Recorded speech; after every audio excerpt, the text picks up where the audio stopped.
Hello, I'm Ruth, and I'm at the Garrett Public Library, and I am here today to read to you something else for the Railroader reading.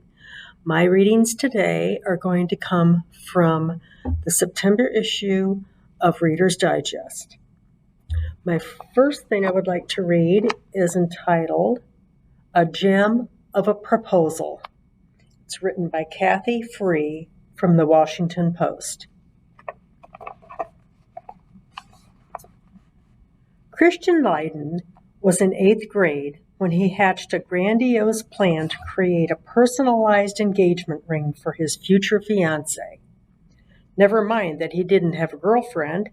If a natural diamond could take billions of years to form, he figured he could be patient. Lydon decided that he would not pick out a ring in a jeweler's case like most other people. Instead, he would go into the wild to find his own materials, the diamond, the gold, the accompanying gemstones, everything. I've always been a rock hound, so to me this is the perfect way to get an engagement ring, said Lydon, who lives in Poulsbo, Washington, near Seattle. Actually, it's the only way. I couldn't imagine not making it myself. Last year, Lydon decided that it was finally time to put his plan into action. He and his girlfriend, Desiree Clockelvold, had been together for more than 5 years. I knew that I wanted to marry her, and I also wanted to surprise her, says Lydon, who works for his family's excavating business. So, in May 2021, Lydon told Clockelvold that he and Josh Tucker, his best friend since 6th grade, were heading out on a camping trip to Yellowstone. He and Tucker made their way instead to Crater of Diamonds State Park in Murfreesboro, Arkansas, which is set on an eroded volcanic crater. The park is one of the few places in the world where the public is welcome to search for real diamonds and keep what they find. About 33,000 diamonds have been found at Crater of Diamonds since it opened in 1972. Most are fairly small. Only 1 in 10,000 park visitors is lucky enough to find a diamond that weighs a carat or more. Lydon knew that the odds of finding anything spectacular were minuscule. Still, he was up for the challenge. He had started panning for gold around his home state years earlier, and now had enough to make the ring band. On the way to Crater Diamonds, Lydon and Tucker had stopped in Helena, Montana, to mine for sapphires. There they found a couple of small beauties to add to the diamond they hoped to score. In Arkansas, the pair paid $10 each to get into the park and got to work. They spent almost 3 days sifting through the volcanic dirt. On the third morning, Lydon suddenly spotted something reflecting light in the gravel on his sifting screen. A shiny pebble a bit larger than a pea. I was so excited that I started shaking, and I called Josh over to take a look, he says. Tucker let out a whoop when he saw the stone. It was oily and shiny, and we both just knew it was a diamond, he says. We freaked out a little bit. We couldn't believe that we found this. The two quickly took the find to the park office, where it was confirmed that Lydon had found a 2.2 carat triangular yellow diamond. Similarly sized diamonds go for $2,500 to $20,000 per carat, depending on color, cut, and clarity. But the value wasn't what was important to Lydon. To me, it was priceless, he says. I'd found Desiree's diamond. When he returned to Poulsbo, Lydon confessed to his girlfriend that he hadn't been in Yellowstone. Then I pulled out the diamond and got on my knee, he says. I told Desiree that I'd like to design a ring for her if she'd marry me. She was stunned. I knew that he was going to propose someday, Clockenfold said, but I certainly didn't expect this. She said yes. I thought that was a fun story. Now, I've got some birthdays that we're going to celebrate. It's a celebration of 100th birthdays. The first birthday that's in here is this little magazine, which is the Reader's Digest, just celebrated its big birthday. Our February issue marked a century of circulation. We want to fee our fellow centenarians, such as the Newbery Medal, which honors outstanding children's literature. The first winner, The Story of Mankind, by Hendrik Willem van Loon. The second celebration is if you happen to drive a Jaguar with Bell tires and insure your car with State Farm, then your road trips are sponsored by 100-year-old companies. The United Services Automobile Association, or USAA, which serves those in the military community, was also founded in 1922. The original members were 25 Army officers who all insured one another's vehicles. A century ago, the New York City radio station, WEAF, aired the first ever radio commercial, a whopping 15-minute long real estate ad for available properties in Queens. Later that year, the BBC was formed, and the popularity of this new medium of radio helped usher the word broadcast into the dictionary.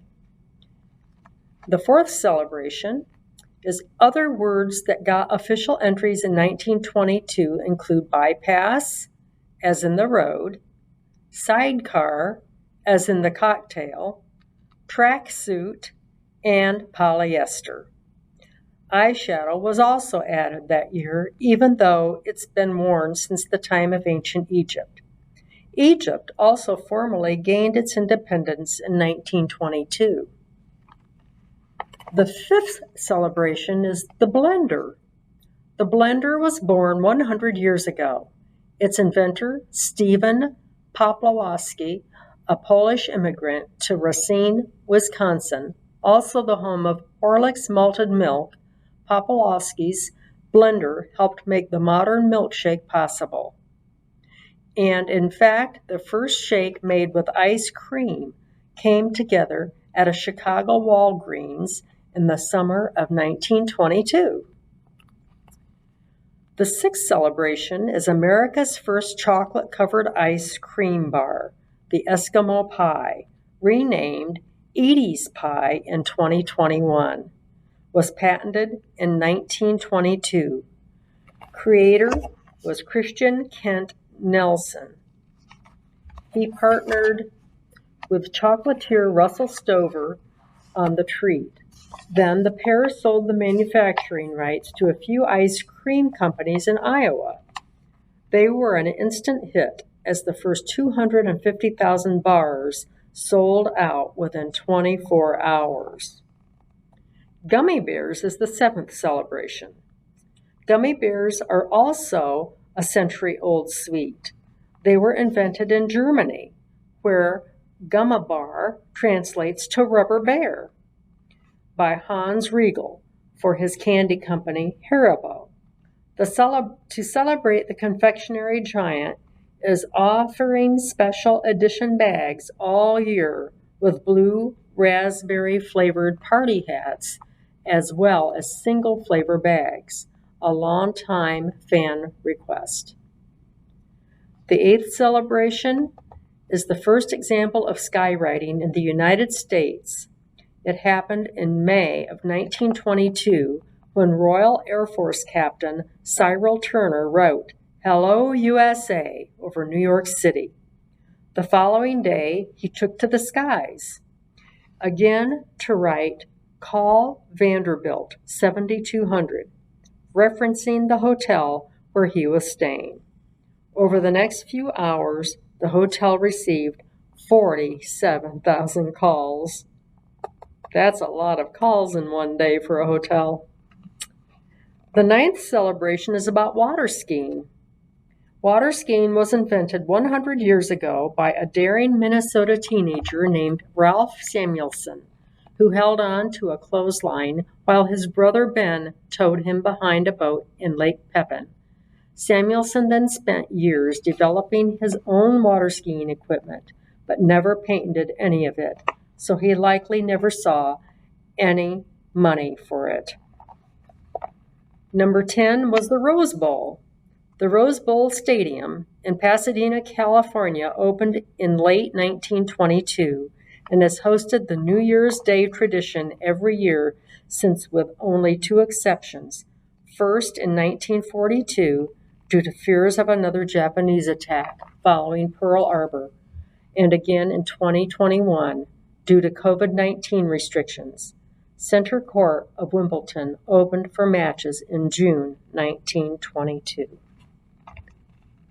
The 11th celebration was about professional women's soccer. Professional women's soccer also has 100 years of history in the United States, sparked by a British ban on the sport. The English Football Association declared soccer utterly unladylike in 1921, so in 1922, one of the United Kingdom's best women's teams came to play in America against men. Although the athletes finished their 9-game series in the States with 3 wins, 3 losses, and 3 draws, they left with something of a trophy, a soccer ball signed by President Warren G. Harding. The 12th celebration is the Lincoln Memorial. The Lincoln Memorial celebrated its centennial in May. After all this time, several false notions about the monument persist.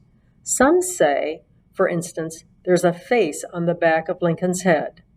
This is merely a fanciful interpretation of his hair. Others claim there is a typo in his second inaugural address on the north wall of the memorial. While an engraver did initially carve a wrong letter, the mistake was corrected almost immediately. And the last celebration in the book here is 13. A few beloved characters turn 100 this year. Smitty, the office boy from the eponymous comic strip that ran for 50 years in hundreds of newspapers. Walt Disney's Julius the Cat, and the kids' classic, The Velveteen Rabbit. The little plush bunny who came to life reminds us that in order to be real, you must first be loved. And for 100 years, our readers have made us, at Reader's Digest, feel very real. I hope you enjoyed the readings today, and I hope you'll join us next week with another reading for Railroader Reading. Have a good week. Thank you.